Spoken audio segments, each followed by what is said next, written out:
Hello, കിലുക്കൺ വ്ളോഗിൻ്റെ പുതിയൊരു വീഡിയോയിലേക്ക് സ്വാഗതം. ഇന്ന് നമ്മളൊരു ടിപ്പുമായിട്ടാണ് വന്നേക്കുന്നത്. അടുക്കള പെരുമാറുന്ന അമ്മമാർക്കും ചേച്ചിമാർക്കും ഒക്കെ ഇത് വളരെ ഈസി ആയിട്ട് അറിയാവുന്ന കാര്യമായിരിക്കാം. എങ്കിലും അറിയാത്തവർക്ക് വേണ്ടിയാണ്. ഇത് രണ്ട് പന്ന പിച്ചാത്തിയ എന്ന് പറഞ്ഞാൽ മുറിയത്തുമില്ല തുരുമ്പിച്ചതുമാണ്. ഇങ്ങനെയുള്ള ഈ പിച്ചാത്തി നമുക്ക് നല്ല പുതുപുത്തനായിട്ട് ആക്കാൻ പറ്റുന്ന, ലുക്കിനേക്കാട്ടിലുപരി വർക്ക് പുതുപുത്തനാക്കാൻ പറ്റുന്ന ഒരു രണ്ട് രീതിയിലുള്ള മെത്തേഡുമായിട്ടാണ് ഇന്ന് വന്നേക്കുന്നത്. ഇത് പിന്നെ നമ്മൾ കളയത്തില്ല. നമ്മുടെ സാൻഡ് പേപ്പർ ഒരുപാട് പന്നലായ പിച്ചാത്തിയാണെന്നുണ്ടെങ്കിൽ ഇതിനെക്കാട്ടിൽ ഇച്ചിരി കൂടെ ഗ്രിപ്പുള്ള സാൻഡ് പേപ്പർ നമുക്ക് വാങ്ങിക്കാൻ പറ്റും. പിന്നെ ഒരു പിച്ചാത്തി നമ്മൾ വൃത്തിയാക്കി കാണിക്കുന്നത് നമ്മുടെ പൊട്ടറ്റോയും ഉപ്പും ഉപയോഗിച്ചിട്ടാണ്. പൊട്ടറ്റോയും ഉപ്പും ഉപയോഗിച്ചിട്ടുള്ള ഈ ടിപ്പ് അങ്ങനെ അധികം ആരും ചെയ്തിട്ടുണ്ടാകത്തില്ല. പക്ഷേ സാൻഡ് പേപ്പറിൻ്റെ എല്ലാവരും ചെയ്തിട്ടുണ്ടായിരിക്കും. പണ്ട് എല്ലാ വീടുകളിലും ഇവിടെ ഒരു കാക്ക കിടന്ന് ശബ്ദം ഉണ്ടാക്കുന്നത് കേട്ടോ. പണ്ട് എല്ലാ വീടുകളിലും അരകല്ലുണ്ടല്ലോ, അതേലിട്ടായിരുന്നു ഇങ്ങനെ തേച്ച് നമ്മൾ ചെയ്യുന്നത്. അല്ല ചെറുടെ വീട്ടിലാണെങ്കിൽ ആരം ഉണ്ടാകും. ഇപ്പം അതൊന്നുമില്ല. ഒരു പിച്ചാത്തി വാങ്ങിക്കുക, മുറിയാത്തപ്പോൾ എടുത്ത് കളയുക. അങ്ങനെ ഇപ്പോഴത്തെ സിസ്റ്റം. എന്നാൽ നമുക്ക് കുറച്ച് പേർക്കെങ്കിലും ഇത് യൂസ്ഫുൾ ആവുമെങ്കിൽ ആയിക്കോട്ടെ. എന്നാൽ എങ്ങനെയാണ് ഇത് ചെയ്യുന്നത് നമുക്ക് നോക്കാം. എന്നാൽ പിന്നെ വൈകിക്കണ്ട, കലാപരിപാടി നമുക്ക് അങ്ങോട്ട് തുടങ്ങാം. സാൻഡ് പേപ്പർ മുറിക്കാൻ പറ്റത്തില്ലല്ലോ, നമ്മുടെ കത്തി മൂർച്ചയില്ലാത്തതാണല്ലോ. പിന്നെ ഞാനൊന്നും നോക്കിയില്ല, അവനെ കണ്ടെന്നുണ്ടോ അങ്ങ് മടക്കിയിട്ട് നമ്മൾ തേച്ച് കൊടുത്തപ്പോഴാണ് മനസ്സിലാകുന്നത് അതിനകത്ത് തുരുമ്പിനെക്കാട്ടിൽ കൂടുതൽ ചക്കക്കറയാണ് കേട്ടോ. ചക്കക്കറ കളയാൻ വേറൊരു മാർഗ്ഗമുണ്ട്. അത് നമുക്ക് ലാസ്റ്റ് ചെയ്യാം. അതിന് മുമ്പ് ഇതിന് നമുക്ക് അതിൻ്റെ വാത്തിലേക്ക് മൂർച്ച അങ്ങ് കൂട്ടാമെന്ന് കരുതി നല്ല രീതിയിൽ സാൻഡ് പേപ്പർ വെച്ച് നല്ല പോലെ ഉരയ്ക്കണം. നിങ്ങൾ മനസ്സിലാക്കേണ്ട ഒരു കാര്യം എന്ന് പറഞ്ഞാൽ നമുക്കിതിൽ നിന്നൊരു 10 രൂപയുടെ ചിലവില്ല. ഈ സാൻഡ് പേപ്പർ ഞാൻ നമ്മുടെ പാൻ ക്ലീൻ ചെയ്യാനായിട്ട് വാങ്ങിച്ചതിൻ്റെ ബാലൻസ് ഇരുന്നതാണേ. പിന്നെ പൊട്ടറ്റോയും ഉപ്പും എന്ന് പറയുന്നത് ആരുടെയും അടുക്കളയിലുള്ള സാധനമാണ്. ഈ സാൻഡ് പേപ്പർ ഇല്ലാത്തവർക്ക് വളരെ യൂസ്ഫുൾ ആയിട്ടുള്ളത് മറ്റേത് തന്നെയാണ് കേട്ടോ, പൊട്ടറ്റോയും ഉപ്പും. അങ്ങനെ മറ്റേ സാൻഡ് പേപ്പർ വെച്ച് തേച്ച കത്തി മാറ്റി വെച്ചോ, നല്ല രീതിയിൽ മുറിയുന്ന പോലായി. പിന്നെ പൊട്ടറ്റോയും ഉപ്പും എന്ന് പറയുമ്പോൾ ആ പൊട്ടറ്റോ നമ്മളിങ്ങനെ അങ്ങോട്ട് റബ്ബ് ചെയ്യാൻ തുടങ്ങുമ്പോഴത്തേക്ക് അതിൻ്റെ വെള്ളമയം കൊണ്ട് പെട്ടെന്ന് നമ്മുടെ പിച്ചാത്തി അങ്ങ് ക്ലീനായി കിട്ടുവേ.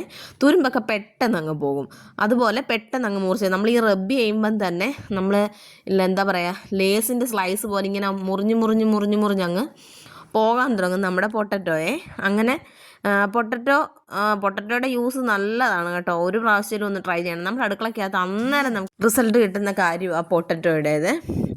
പിന്നെ നമ്മൾ ഇതുപോലെ തന്നെ നമ്മുടെ വെട്ടോത്തി ആയാലും ഒക്കെ, വാക്കത്തി ഉണ്ടല്ലോ, വെട്ടോത്തി എന്നാണ് നമ്മുടെ നാട്ടിൽ പറയുന്നത്, വാക്കത്തി, കത്താള് അങ്ങനെയൊക്കെ പറയുമല്ലോ.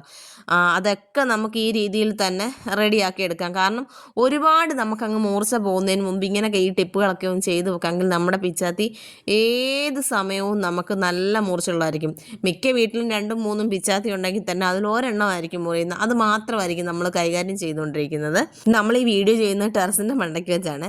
ഇത്രയും ചെയ്ത് വൃത്തിയാക്കിയിട്ട് പിന്നെ അതിൻ്റെ ചക്കക്കറ കളയാനായിട്ട് നമ്മൾ താഴേക്ക് ഇറങ്ങി പോയി ചെയ്യുകയാണ് ചെയ്യുന്നത്. കാരണം നല്ല ലൈറ്റ് വെട്ടം ഉള്ളത് കൊണ്ട് സൂര്യപ്രകാശമൊക്കെ പോകുന്നതിന് മുമ്പ് ഞാൻ വൈകുന്നേരം വന്നെടുത്ത വീഡിയോ ആണ്. എന്നാൽ ഇനി നമുക്ക് താഴോട്ട് പോയാലോ? ഇനി അതിൻ്റെ ചക്കക്കറയൊന്ന് കളയാം കേട്ടോ. ഗ്യാസ് ഇങ്ങനെ അങ്ങോട്ട് ഓണാക്കിയിട്ട് കുറച്ച് നേരം ആ ഫ്ലെയിമേൽ ഈ നമ്മുടെ കത്തി ഒന്ന് വെച്ചേക്കണം. അപ്പോൾ നമ്മുടെ ആ ചക്കക്കറ എല്ലാം നല്ലപോലെ ഉരുകി ഇങ്ങനെ വരും. ഉരുകാൻ തുടങ്ങിയിട്ടുണ്ട്. ആ ഉരുകി കഴിയുമ്പോൾ നമ്മൾ ഒരു കോട്ടൺ തുണി വെച്ചിട്ട് കണ്ടോ ഉരുകാൻ തുടങ്ങിയിട്ട് കണ്ടോ.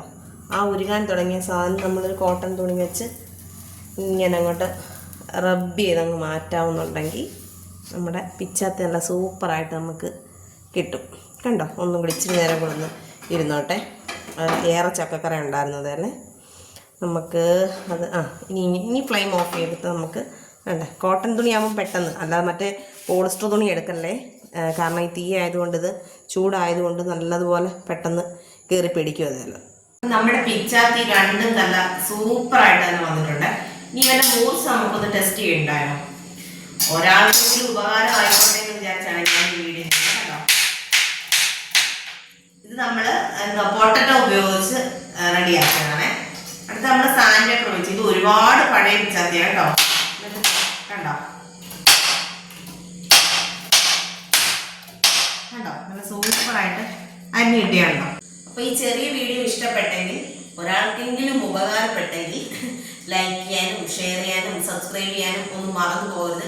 പിന്നെ സബ്സ്ക്രൈബ് ചെയ്യുന്നവർ ആ ബെൽ ബട്ടൺ കൂടി ഒന്ന് അമർത്തിക്കണം. എങ്കിലേ ഓൾ ഓപ്ഷൻ കൂടെ ക്ലിക്ക് ചെയ്താൽ മാത്രമേ നമ്മുടെ നോട്ടിഫിക്കേഷൻ വരത്തുള്ളൂ.